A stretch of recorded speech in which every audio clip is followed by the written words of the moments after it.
اسرار درون آستانه شما، این مقدسات خانه شما، آبروی اهل کاشانه شما. پذیرا باشید صدای رادیو پیام با برنامه آستانه. به نام الله بخشنده مهربان. السلام علیکم و رحمت الله و برکاته. شنوندگان و بینندگان عزیز، باز در روز جمعه مبارک، روزی که روز عید هفته است، با هم در برنامه عائلوی آستانه هستیم. چطوری که به عنوان برنامه نگاه کردید، امروز با هم درباره طلاق و پیامدهای شوم آن داریم صحبت میکنیم. و کلمه طلاق خیلی از کلمه های آسان به زبان آمدن است و این چنین در وقت غضب و یا گفتم در وقت کم تلاش کردن و جنجال کردن در خانواده اولین چیزی که به ذهن زن و شوهر میرسد. و بسیاری ها میگویند من ناخواسته گفتم، بعضی ها میگویند ندانسته گفتم، بعضی ها میگویند نمیدونم چی خیلی تلفظ کردم و بیخبر موندم. عجب کلمه هست که گفتنش خیلی آسان است و هرگز برگردانیده نمی شود، علل خصوص اگر 3 و یا از آن زیاد همراهش باشد. 3 طلاق و 4 طلاق و بعضی عادت کردن 100 طلاق و چیز دیگر که بازی کردن با طلاق می باشد. و اینجا هر روز که میبینیم دارد در تمام جامعه ها، در بین تمام مردم، چه عرب و چه عجم، چه مسلمان و چه غیر مسلمان، دارد طلاق زیاد می شود و پاشخوری عائله های هم می افزایند. و طبق امور رسمی که در تاجیکستان گذرانیده شد، فقط همین سال 2022 در مدت 6 ماه اول در تاجیکستان بیش از 7000 طلاق، یعنی بیش از 7000 عائله از همدیگر جدا شدند. این هم از طریقه رسمی، از طریقه اینکه به سود مراجعت کردند و طلاق کاغذ خود را گرفتند. و الله میداند که طلاق هایی که به زبان گرفته شد و طلاق هایی که ثبت نشد چقدر تعداد آن زیاد است. و تنها در حدود همین 6 ماه حدود 8000 کودک، یکی از پدر یا از مادر یا از هر دو جدا ماندند و ما میگوییم زنده یتیم شدند. و این گونه زیاد شدن و افزایش طلاق سببش در چی است؟ و یا اینکه چرا مردم دیگر مثل پیشتره به طلاق و به نکاح و به ازدواج و یا اینکه به جمع شدن 2 نفر از روی شریعت احترام قائم نیستند و بسیاری ها حتی دارند با طلاق بازی میکنند که به هر یک چیز هم میتوانند شرط گذارند که اگر این رو کردی طلاق هستی، اگر این رو گفتی طلاق هستی، اگر به آنجا رفتی به اینجا آمدی، 1001 شرط های پوچ که دوامش با طلاق است که در نزد تمام علما، در نزد 4 مذهب وقتی شرط گذاشته که این رو کردی طلاق هستی و زن این کار رو کرد، اون دیگر طلاق میافتد، دیگر اون رو برگردانیدن نه من از گفتم گشتم، من خطا کردم گفته نمی شود. بسیاری از گفته هایی هست که ما میگوییم و معذرت خواهی میکنیم تمام می شود، اما طلاق با معذرت خواهی تمام نمی شود. یعنی کلمه هست که در غایت خطر که با گفتن 3 مراتبه یک عائله خواه 50 سال از شروعش گذشته باشد یا اینکه 20 سال یا 15 سال دیگر خاتمه می‌یابد. برای همین عزیزان بیایید ببینیم که چرا امروز اکثریت جوانها دارند با این کلمه مقدس، با این کلمه ای که در شریعت همچون یک احکام شرعی احترام گذاشته شده آمده است بازی میکنند و شریعت تا چه اندازه اجازه میدهد که ما به هر یک کوچک و بزرگ طلاق را به زبان آوریم. و چگونه که گفتم طلاق در تاجیکستان هم مثل دیگر کشورهای عرب و عجم خیلی می افزاید و این سال طلاقی که از سال گذشته شد به مدت ببخشید به مقدار 12% زیادتر است. یعنی الکی هر سال دارد این پاش خوردن عائله ها زیاد می شود و بسیاری ها علل خصوص جوانان وقتی که طلاق میگویند چیزی به خاطرشون نمیزند، علل خصوص وقتی 3 طلاق میگویند یا 1000 طلاق میگویند و این چنین خانم ها علل خصوص عروسک ها طلاقم رو ده، تو اگر مرد باشی طلاق مرا ده، من انتظار هستم، مگر مرد نیستی. وقتی با طلاق این گونه رفتار میکنن هیچ جای ترس و باک ندارن. ولی وقتی که سه طلاق واقع می شود دیگر از پای روایت میگردند، دیگر به نزد قاضیات میروند، دیگر به نزد اهل علم میروند و به خود بندم خیلی زیاد خواهرام مراجعت میکنند که من در وقت غضب طلب سه طلاق کردم و او هم سه طلاق داد، اکنون به ما یگان روایت است یا نیست، یا اینکه زندگی ما دیگر از طریقه نامشروع دوام یافته ایستاده است. بیایید ببینیم که پیش از اینکه شما به همسر خود طلاق گویید و یا شرط و شروط طلاق گذارید و خواهران گله که خیلی زود طلبی طلاق میکنند برای حتی یک کرته، برای یک زیارت، برای یک جشن عروسی، برای هر چیز ناچیز طلبی طلاق میکنند، بیاید ببینید که این چیز یعنی طلاق تا چه اندازه خطرناک است و به آینده شما، به آینده همسر شما، به آینده کلی عائله شما و فرزندتان باشد، به آینده فرزند شما چه پیامدهایی شومی دارد. و البته زیادی ها میگویند که از چی باشد که اینقدر طلاق زیاد شده ایستاده است، از چی باشد که دیگر جوان ها از طلاق نمیترسند. پیش از همه اول شده اینجا ما میگوییم نترسیدن از پروردگار است، نترسیدن از الله یگانه است، احترام نگذاشتن به قانونهای الله است. میثاق غلیظ میگوید الله، یک عهد و پیمانی که خیلی قوی است، عهد و پیمانی که شما نگاهش دارید این نکاح میباشد و شریعت فقط به خاطر حل مشکل ها و این توجه کنید برای آن که زندگی دو نفر به جهنم تبدیل شد دیگر علاج چاره بجز طلاق نیست، طلاق را مشروع کرده است. نه اینکه خودی طلاق مشکلی باشد که ما برای حل طلاق بعد از این مشکلی طلاق را چگونه حل کنیم که حل ندارد بعد از واقع شدنش کفت و کف کنیم. یعنی طلاق را الله در شریعتش اجازه داد، در قانونش، تا اینکه مشکلی هایی که تمام شدنی نیست، خانه هایی که تبدیل به آتش گشته‌اند دیگر آتششان خاموش شود، هر دو بروند از پی زندگی دیگر. نه اینکه طلاق مشروع شد تا اینکه بعد از این مشکلی پی هم مشکلی بیاید و زن و شوهر نمیتوانند که چیکار کنند، از کی روایت یابند. برای همین اینجا ما درمانده ایم در جایی که بعد از طلاق واقع خوردن ما چیکار کنیم.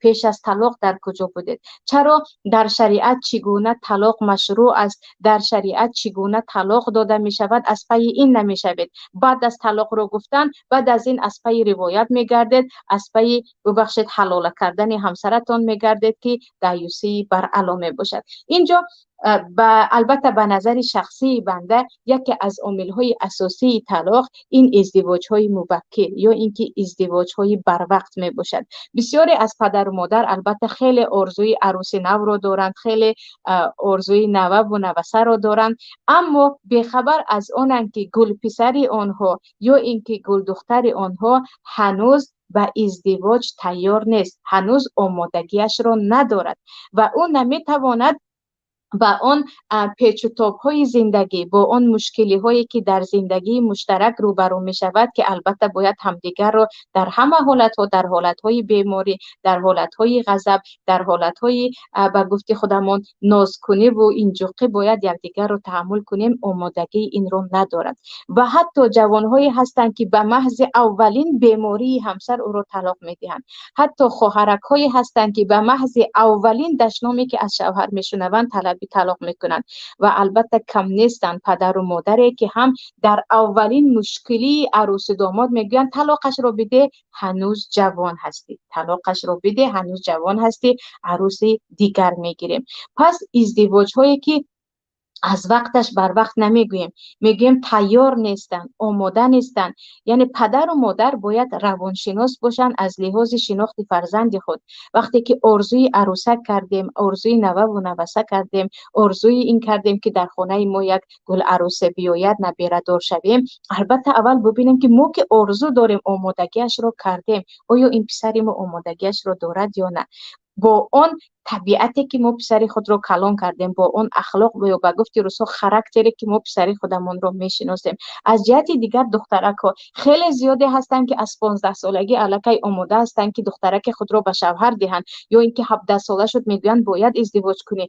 اما پدر و مادر بیخبر است که دخترک اینها تحمل برداشت مسئولیت زن بودن را ندارد.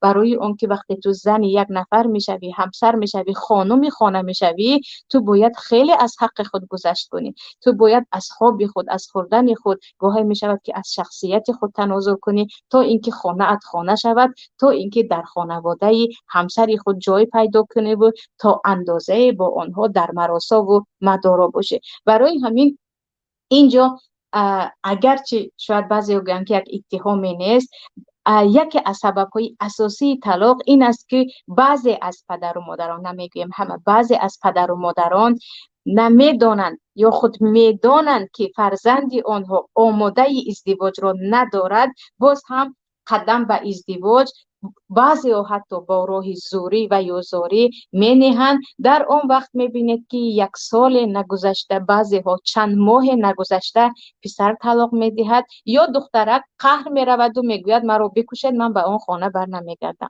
برای همین باید ببینیم که خیلی خوب می شود ما اگر از آن عرف و عادت هایی که عرف و عادت های ما اکثریتش بر ضرر خود انسانیت و شخصیت و جامعه هست برگردیم و پدر یا مادر با دخترک خود نشیند بگوید که آمادگی عروسی رو داری، این گونه این گونه این گونه مشکلی ها می شود، و یا اینکه پدر و یا برادری بزرگ و یا هر کسی که هم باشد استاد با شاه داماد بنشیند و بگوید که عزیزم تو آیا آمادگی این و آن رو داری که در زندگی روبرو می شود، مبادای شتاب با عجله به زبان طلاق نگیری. و البته چیز دیگر، این اینترنت های ما، این تلفن های ما، این شبکه‌ای که دیگر جهان رو به یک دیگر پیوست کرد اما دارد قلب ها را از هم دیگر جدا می کند. خیلی زیاد عروسکانی هستند که به خاطر بی‌توجهی شوهر، به خاطر اینکه همیشه در تلفن رابطه های نامشروع با زن‌های دیگر دارد، و یا مردهایی که میگویند من در تلفن همسر خود یعنی زنی خود عکس فلان یا کانتکت فلان یا چیز دیگری رو دیدم و طلاق دادم. که در این مسئله که صحبت های تلفنی با نفران نامحرم و این چنین رابطه داشتن و حیث استاد باشد، شاگرد باشد، دوست باشد، خویش باشد با نامحرمان تا چه اندازه به زندگی شخصی ما ضرر میرساند، به اذن الله در یکی از برنامه ها با هم صحبت خواهیم کرد. و البته که دخالت خویش و تبار هم هست که این هم یک موضوع علاهیده است. خیلی زیاد طلاق های هستند که نه زن در آن گناهگار نه شوهر گناهگار، در اینجا گناهگار اهل عائله هستند، علل خصوص اهل عائله شوهر اگر عروس کوچک باشد یا بعضا مادر زن و یا پدر زن که به محض اینکه شنید که در خانه دخترش مشکلی هست شتابا میرود و دخترک خود را گرفته می آورد و با همین مجبورش هم میکنند که طلاقش را ده، دیگر بر نمیگردد. در حالی که پس از اینکه طلاق واقع شد خیلی زیاد زنهایی هستند که میگویند پدرم سبب شد، مادرم سبب شد. خیلی زیاد از مردهای هم هستند که میگویند به سبب پدر و یا به سبب مادر من طلاق دادم. برای همین در بسیاری از عرف و عادت‌های کشورهای دیگر اگر نگاه کنید، وقت بین زن و شوهر، عروس و داماد اگر طلاق افتیدنی شد، خویش و تبار یک راهی را میکوبند. اگرچه کشورهای غرب باشد یا کشورهای دیگر باشد، میگویند چیکار کنیم که اینها طلاق نخورند، چیکار کنیم که اینها از هم جدا نشوند. شاید اینها رو برای 2-3 روز به یگان سیاحت گسیل کنیم، یا شاید اینها رو از هم مدت جدا کنیم. نه اینکه جدا شدید قهر شدید، برای اینکه بیاید از هم مدت جدا باشد. ولی مشکلی در این است که بسیاری از عائله ها، چه عائله عروس چه عائله داماد، و جای اینکه در این حالت ها بگویند که بیاید یک راه پیدا کنیم که این دو نوجوان جدا نشوند، اکثریت خیلی شادی میکنند و باز راه ها رو هم نشون میدن. هنوز داماد جدا نشده، برای او یک چند عروس هست که یکی طلاق دادی انا فلانی فلانی هست، و اینجا هم برای دخترک نه برای خود شوهری خوب پیدا میکنی، پروایش رو نکن. یعنی عجیب است که ما زیادی در این مسئله، یعنی در مسئله طلاق، برای بجای اون که ببینیم که خویش و تبار با هم اتفاق کنند راه چاره پیدا کنند که طلاق واقع نشود، برعکس آماده هستند که پس از طلاق چگونه کمک کنند، یعنی برای شروع کردن زندگی جدیدی دیگر. برای همین عزیزان بیاید بجای اینکه لشکر شیطان شویم که کمی بعد انشاءالله روایت رو پیشکش شما میکنم، لشکر شیطان شویم برای جدا کردن زن و شوهر و مکافات خود را از شیطان بگیریم. برعکس بیایید برای اتحاد، وقتی میبینیم که دو نوجوان یا دو عائله با هم پاش خورده ایستادن، بجای زمینه تیار کردن که اینها دیگر از هم جدا شوند، برعکس آن یک راه چاره را پیدا کنیم که یک عائله پاش نخورد. برای آن که پاش خوردن عائله پاش خوردن جامعه می باشد. وقتی عائله ها قدر و قیمت ندارند، اون جامعه هم قدر و قیمت خود را از هم گم میکند. البته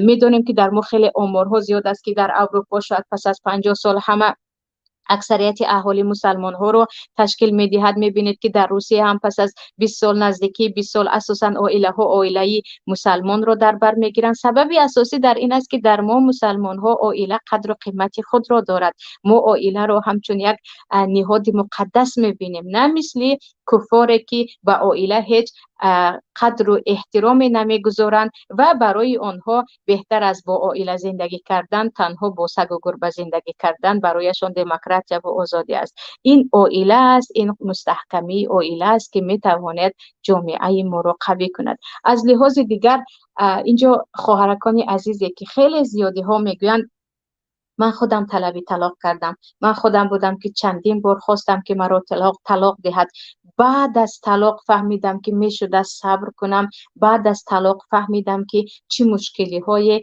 یک زنی مطلقه را انتظار است. خواهران عزیز، بیایید بجای پشیمان شدن بعد از طلاق خود را گرفتن، پیش از اینکه طلب طلاق کنیم یا برای تصمیم گرفتن طلاق شوهر کمکش کنیم، کمی فکر کنیم. برای آن که وقتی که یک زن، از همه گفتیم شاید ضربه سخت‌ترین، وقتی یک زن مطلقه می شود، همه از آن زن یعنی دوستانش، دوگانه هایش، خویش و تبار شوهردارش آن زن رو همچون تهدید به عائله خود نگاه میکنند. اکثریت دوگانه هایی هستند که میگویند من ترس دارم از همین خواهرکی که یا دوگانه‌ام که شوهر ندارد، شاید شوهری مرا از آن خود کند. بعضی خویش و تباری هستند که میگویند دختر عمم که از شوهرش جدا شد با شوهری من در رابطه خواهد شد. یعنی شما رو مردم، علل خصوص دوگانه هایتان، علل خصوص خویش و تبارتان، با یک نظر نگاه میکنند که شما گویا تهدید به عائله آنها، به ثبات عائله آنها باشد. برای همین از اینکه با بعضی از مشکلی ها صبر نکرده طلاق گیرید، بعد از این همیشه هم خود آزار بینید، هم برای دیگران بار گران شوید که در کشور ما یا در عرف ما متاسفانه زن مطلقه خیلی قدر پست دارد. بیایید با بعضی از مشکلی های زندگی صبر کنیم، علل خصوص مشکلی هایی که میدانید که مثل شما دیگر زنها صبر کردن، اما مشکلی هایی که علاج صبر کردن نیست. صبر کردن شما رو به بیماری میبرد، صبر کردن شما رو به غلامی میبرد، صبر کردن شما رو به گناه های کبیره میبرد. این تماما موضوع دیگر است، موضوعی که حتما باید زن طلاقش رو بگیرد یا حتما باید مرد از این گونه زن طلاق بدهد و جدا شود. این مسئله جداگانه. اما مسئله هایی که شما میتوانید صبر کنید و میتوانید زندگی کنید و مثل شما دیگر زنها زیاد هستند، بیاید در این مسئله ها عجله نکنیم، شتاب نکنیم و این چنین مردهایی که خیلی زیاد از شجاعت خود را، مردانگی خود را در کلمه طلاق دیدن. خیلی که گفتم به هر یک چیز و ناچیز شرط طلاق میگذارن. تلفنم را گرفتی تو طلاق هستی، مادرت به خانه‌ام آمد طلاق هستی و بعضی از کلمه هایی که دیگر انسان شرم میکند از گفتنش. برادران عزیزی و یا پدران عزیز، بدانید که با طلاق دادن با همین مسئله شما حل نمی شود. اگر مشکلی اخلاقی دارید، اگر مشکلی دیگر رابطه شما با الله ضعیف است که شما دیگر نمی توانید در شریعت الله زندگی کنید و همیشه به گناه دست میزنید، با طلاق دادن مشکلی ها تمام نمی شود. برعکس مشکلی علل مشکلی. خیلی زیاد عائله هایی هستند که پس از پاش خوردن عائله یکم، دویم باره و بهتر از آن زنشان وا نخوردن، یعنی دویم بار، سوم بار، چهارم بار ازدواج کردن، یگان تاش مثل زن یکم نبود. البته خیلی کم هستن عائله هایی که زن دویمشون انسانی خوب برآمد یا زن سومشون، اما اکثریت عائله ها میگویند باز همون اوله بهتر از این بود است که من شتاب کردم، از آن بدترش رو دارم از دویم و یا سوم میبینم، اما تحمل میکنم، کاش در همون اوله تحمل میکردم. برای همین تا که انگشت ندامت نگزید و تا اینکه همیشه عذاب وجدان نکشید که چرا من شتاب کردم. بیاید پیش از اینکه شرط و شروط طلاق مانیم و یا تصمیم نهایی خود را در طلاق گیریم کمی در این باره فکر کنیم. اما اگر از جهت شریعت نگاه کنیم که آیا اسلام این گونه به آسانی به طلاق اجازه داده است و به این گونه آسانی می شود 3 طلاق را دادن با همین زندگی تمام است، که بعضی تهمت میزنند به شریعت که در شما خیلی آسان است بدون سود، یعنی بدون قاضی و بدون چیزی دیگر مرد در خانهش می نشیند، پایش بالای پای 3 طلاق را دادم دیگر زن باید برود از خانه. آیا شریعت این گونه طلاق را به آسانی قبول کرده است و به ما اجازه داده است، یا اینکه ما هستیم که شریعت میسازیم و اصل شریعت را کنار میگذاریم؟ بیاید ببینیم که در این مسئله چی میگوید. و خیلی که پیشتر هم بنده بارها ذکر کردم عزیزان، اگر طلاق ما، اگر نکاح ما، اگر کودک بزرگ کردن ما، اگر احترام ما، عموما مناسبت ما با اطراف و کل زندگی ما از روی شریعت باشد، خیلی مسئله هایی هست که ما به آسانی آن را حل میکنیم. ولی با دور شدن از قانون‌های شریعت، با رعایت نکردن به احکام‌های قرآن و حدیث پیامبر و البته گفته‌های علما، ما خودمون سبب شدیم که داخل چاه خود را بیافکنیم. بعد از این از آن برآمده نتوانیم. چگونه که خیلی زیادی ها با یک بار 3 طلاق گفتن و 1000 طلاق گفتن و 10 طلاق گفتن دیگر روایت کابان از اینجا به آنجا میدوند. اولا اگر به صحیح مسلم نگاه کنیم، حدیث جابر ابن عبدالله هست. پیامبر صلی الله علیه و سلم میگویند ابلیس، یعنی گفتیم شاه شیاطین، ابلیس عرشش را یعنی تختش را، کرسیش را بالای آب گذاشته است و او به هر طرف گروه از لشکرهای خود را میفرستد تا که مردم را به فتنه آمیخته کنند، تا که مردم را گمراه کنند. هر کسی که زیادی مردم را گمراه کرد، او در نزد ابلیس این شاهی کلانی قدرش بالاتر می ایستد. و هر روز بعد از اینکه لشکرها میروند به ابلیس از کارهای کرده خود گفتیم چی کارها کردن چی کارها نکردن گزارش میدهند. یکی میگوید من این کردم اون کردم، این فتنه کردم اون فتنه کردم. ابلیس میگوید چیزی نیست، کاری عادی است. اما یکی دیگر میگوید من امروز بین زن و شوهر رفتیدم، تا زمانی که شوهر زنش را طلاق نداد آنها را ترک نکردم. هرچی کردم تا اینکه آنها طلاق دادن، طلاق خوردن، آنها از هم جدا شدن. ابلیس میگوید بیا در نزد من بنشین، تو مقرب من هستی، تو امروز در نزد من جایگاه خاصی داری، چون تو عملی را انجام دادی که دیگران نکردن. پس حتی از دین برگردانیدن یک نفر، به شرک دچار کردن یک نفر، به قتل دچار کردن 2 نفر، به کشاکشی، زنازنی، غیبت، هر چیز باشد در نزد ابلیس این قدر و قیمت ندارد. اما لشکری که بین زن و شوهر جدایی انداخت، علل خصوص کلمه طلاق، انا این در نزد ابلیس و یا گفتیم شاه شیاطین قدر و قیمت داشته است. پس این را ببینید که وقتی که یک عائله طلاق میخورد چی طور و یا چه اندازه ضرر اطرافیان میبینند.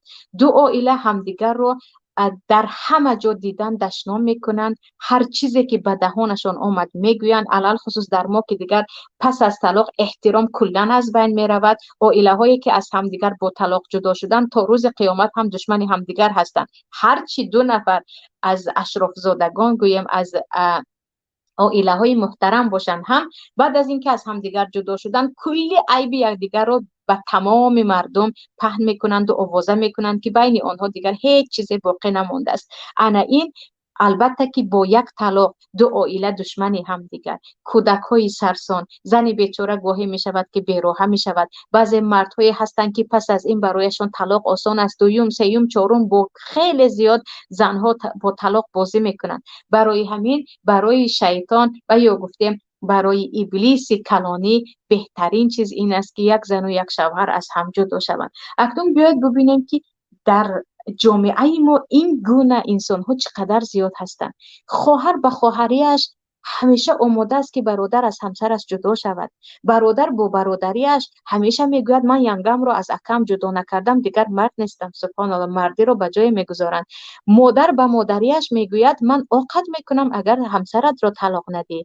پدر به پدریش هم میگوید من پدر نیستم اگر تو از همسر جدا نشوی. یعنی اینها چی هستند؟ برای شخصیت خود، برای مشکلی که با عروس دارید، برای مشکلی که با دامادتان دارید که مشکلی در دنیا با همه میشود، چرا میروید از لشکران ابلیس میشوید که برای جدا کردن دو نفر حتی قسم میخورید و انسان‌هایی هم هستند که حتی خرج میکنند.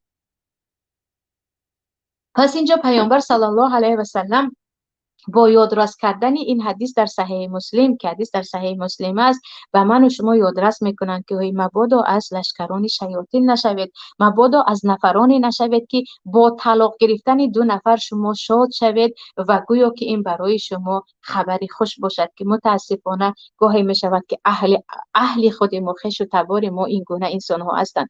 چیز دیگر، پیامبر صلی الله علیه و سلم حدیث در ترمذی و ابو داود است، میگویند ایما امرأة طلبت سألت زوجها طلاقا من غیر بأس، اینجا کلمه من غیر بأس اومده است، یعنی به یگان سبب، فحرام علیها رائحة الجنه.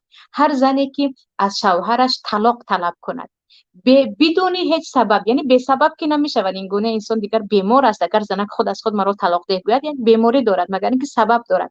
اما سبب های کوچکی که در همه هست، گاهی شوهرت غضب کرد دیگرها هم غضب میکنند، گاهی میشود که مثل دیوانه رفتار میکند. هر یک انسان هم بعضا عصبش خراب میشود و مثل دیوانه میشود، یا بعضا بخیلی میکند یا بعضا چیز دیگر میکند. در اینجا اولین چیزی که تو برای حل مشکلی برمیخیزی این که میگوی طلاقم رو ده، و جای این که بعد از به خودش آمدن او رو وادار کنی که این کارت غلط هست، نه همون لحظه باید طلاقت رو گیری. علل خصوص در وقت غضب، خیلی که گفتیم شیطان در همون جا وا میستد که زود طلاق رو بگو تا که من روم مکافاتم رو از ابلیس کلانه بگیرم. انا برای همین پیامبر میگویند وقتی با سبب های کوچک شما میتوانید و این سبب ها صبر کنید اما طلب طلاق میکنید، این رو بدانید که شما حتی بوی جنت رو نمیبینید. در حدیث دیگر میگن المختلعات هن منافقات، زنهایی که طلب طلاق میکنند در حالی که میشود زندگی رو دوام داد، میشود صبر کرد، از منافقین هستند و عهد و پیمان خود رعایت نمیکنند. تو چه عهد و پیمانی داشتی در وقت ازدواجت؟ و از همه چیز دیگر این که شریعت هرگز برای طلاق رو آسان کردن برای ما قانون نگذاشت و آنهایی که میگوید این اسلام است که خیلی طلاق رو آسان کرده، 3 طلاق میگوید و ملاها خلاص میشود، این رو بدونید که 3 طلاقی که ما میگوییم، 3 طلاقی که امروز مردم به دهان می آورند و یا 1000 طلاق و یا 100 طلاق و یا 8 و 7 و چیز دیگر، در شریعت حرام است که با 3 طلاق یک باره شوهر زنش را طلاق دهد و این طلاق بدعی هست. و پیامبر صلی الله علیه و سلم آیا بازی میکنید با 3 طلاق در حالی که من بودم؟ در این باره نص حدیث آمدگی هست و در قرآن الله میگوید الطلاق مرتان فامساک بمعروف او تسریح باحسان. شما یک باره طلاق ندهید، جدا شدنی هستی، دیگر با زنت نمیخواهی زندگی بکنی، چرا 3 طلاق میگویی؟ طلاقت را دادم بگو. پس از طلاقش را دادن، عجیبش این است که در دوامش میگوید لا تخرجوهن من بیوتهن ولا یخرج. شما اگر زن را 1 طلاق دادید یا بار دوم طلاق دادید، از خانه‌تان نرانید. زنی که طلاق دادی در همین خانه خودت بایستد تا وقت عده‌اش گذشتن، اگر حامله باشد تا تولد کردنش، اگر حامله نباشد تا 3 بار حیض شده پاک شدنش. پس اینجا شریعت میگه تو اول 1 طلاق بده. شاید که 1 بار طلاق دادی و پس از 1 طلاق مرد به همسرش نزدیکی نمی کند، تا 3 ماه اینها با همدیگر اگر خواستن نزدیکی نمی کنند، پس از 3 ماه یعنی 3 حیض گذشتن کلا از هم جدا می شوند. دیگر برای یکجا شدنشون باید از نو نکاح خوانده شود، از نو عروس راضی شود، از نو ولی عروس راضی شود و اعلان کنند که ما طلاق کردیم و جمع شدیم باز. و اینجا وقتی یک مرد زنش رو 1 طلاق داد و یک چند روزه و یا 1 ماه 2 ماه در همین یک خانه هستن، او در اتاق علاهیده این در اتاق علاهیده، زن به شوهرش خوراک نمیپزد، همچون زن با شوهرش معامله نمیکند، شوهر با زنش مثل زنش معامله نمیکند، اینجا ببینیم که در این وقت میبینید که زیاد از مردها پشیمان میشوند. در درون خانه هم هست، اگر مثل پیشتر زندگی کنیم چی، اگر او مثل پیشتر با من باشد چی. یعنی این قهرگی یک چند مدته دیگر سبب میشود که شوهر ببخشید پشیمان شود و یا زن هم ندامت کشد از خطاگی‌هایش و بگوید که من معذرت میخوام زندگی را دوام دهم. اگر این یک طلاق باشد و یا طلاق دوم باشد که در این وقت می توانند بدون مشکلی یکجا شوند. حضرت علی رضی الله عنه میگویند اگر مردم همان گونه‌ای که الله خودی طلاق را همان گونه‌ای که الله خودی طلاق را شریعت کرد به شما یاد داد آموزانید طلاق دادید، شما در این وقت میبینید که هرگز پشیمان نمیشوید. کی خواستید شما میتوانید حتی 3 ماه گذشت، 1 سال گذشت زن دیگر کلا بعد از 3 ماه که نامحرم میشود، پس از 1 سال هم با هم میتوانید یکجا شوید، چون شما فقط 1 طلاق داده بودید یا 2 طلاق داده بودید. چرا یک بار 3 طلاق میگوید که در نزد جمهور علما درها بسته است، دیگر هیچ راهی نیست برای یکجا شوید. بس ببینید که برای آنکه عائله ها یک و یک باره پاش نخورند، یک و یک باره از هم کلا جدا نشوند، الله میگوید اگر دیگر چاره برای زندگی ندارید 1 طلاق بدهید زنتان را، پس از 1 طلاق هم در یک خانه زندگی کنید. 3 ماه گذشت دیگر زنتان باید به خانه علاهیده برود، دیگر با هم نیستید، اما شما میتوانید باز یکجا شدن. یا اینکه دوم بار یعنی 3 ماه گذشت یکجا شدید، دوم بار هم 1 طلاق دید، اما سوم بار هم که طلاق دادید فلا تحل له من بعد حتی تنکح زوجا غیره، انا بعد از این دیگر حلال نمی شود زن شما مگر اینکه هر دو عائله جدا کردید و این مسئله دیگر می شود. پس این ما هستیم که عجله داریم که طلاق زودتر واقع شود و خیلی کم حتی اهل علم برادرانی که از شریعت با خبر هستند پیدا می شوند که زنشان را مثل این که در سنت آمده است یا مثل این که الله فرموده است 1 طلاق دهند و بعد از این از هم کلا جدا شوند. می شود که گفت که زن از مرد جدا شد با 1 طلاق و عده‌اش گذشت و آشتی نشدن، زن رفت و شوهر کرد، باکی ندارد، تو الکی از او جدا شده بودی، 3 ماه عدت هم گذشت. نه، ما باید حتما 3 طلاق بگوییم، 1000 طلاق بگوییم، 100 طلاق بگوییم که دیگر راه چاره برای جمع شدن است. و مسئله دیگر خیلی که گفتم، مسئله خویش و تبار عزیزان، خیلی چیزی که انسان رو تا حد به حیرت هم می اندازد، تا حد انسان رو آزار هم می دهد. وقتی خویش و تبار برای یکجا شده با هم فکر کردن که 2 عائله رو چیکار کنیم این 2 نفر از هم جدا نشود، این کودک ها زنده یتیم نمونند، 2 عائله برعکس یکی عروس رو با خود دیگر داماد رو با خود میگویند جدا شو، خیلی کاری خوب میکنی، این همیشه خاراکترها داشت، از اینم بدترش رو میکند.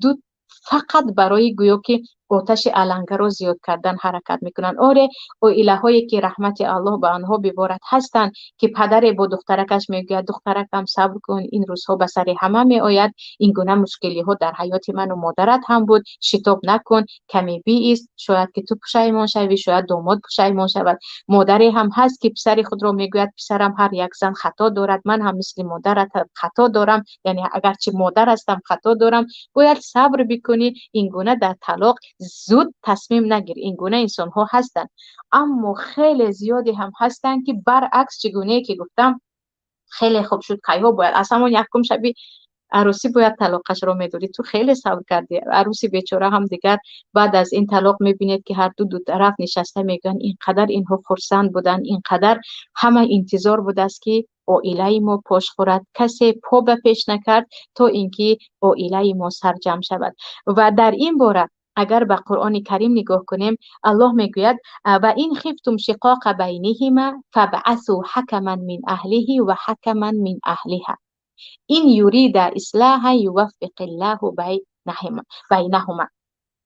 اگر شما دیدید که زن و شوهر با هم مشکلی دارند، تا اندازه که یکی در این طرف دیگر در این طرف با هم یکجا شده هم نتوانسته ایستادند، جدا شده هم نتوانسته ایستادند، کار به جایی رسید که زندگی آنها به یک ویرانه تبدیل شد. خویش و تبار شما چیکار کنید؟ بیرو دخترکت رو گیر به خانه‌ات بیار، بیرو همراه پسرت یکجا شو و طلاق عروس را ده؟ نه، الله میگوید فبعثوا حکما من اهله و حکما من اهلها.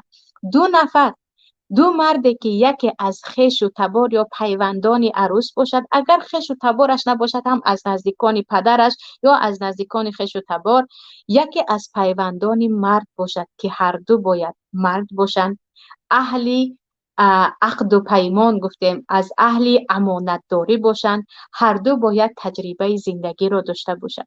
خویش و تبار همگی دخالت نکنید، خاله و عمه و خاله بچه و همسایه و تقا و همه شریک نشوید.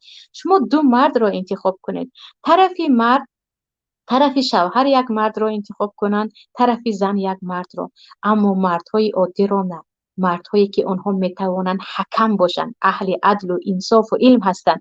آنها را بفرستید به خانه آنها، بگذار با نوجوان ها صحبت کنند، یا گفتیم با عروس داماد، یا گفتیم با زن و شوهری که الکی 20 سال گذشته است، با آنها صحبت کنند، مشکلی آنها را ببینند، هر دو بفهمند که اینها چی میگوید. برای اینکه اگر یک نفر از طرف داماد فقط رفت، شاید او همراهی شوهر بر علیه عروس فقط صحبت کند، یا یک نفر از طرف عروس آمد و فقط طرف زن رو بگیرد. نه، الله میگوید حکما من اهله و حکما من اهلها، دو مرد، یکی از پیوندان داماد، یکی از پیوندان عروس، بیروند در یک خانه صحبت کنند، ببینند که مشکلی اینها چی است. شاید که حیات اینها به جهنم تبدیل شده است و دست بگویند که اینها به جز طلاق چاره ندارند، لیکن شاید که اینها راه صلح را پیدا کنند، راه آشتی را. و الله میگوید این یرید اصلاحا یوفق الله بینهما،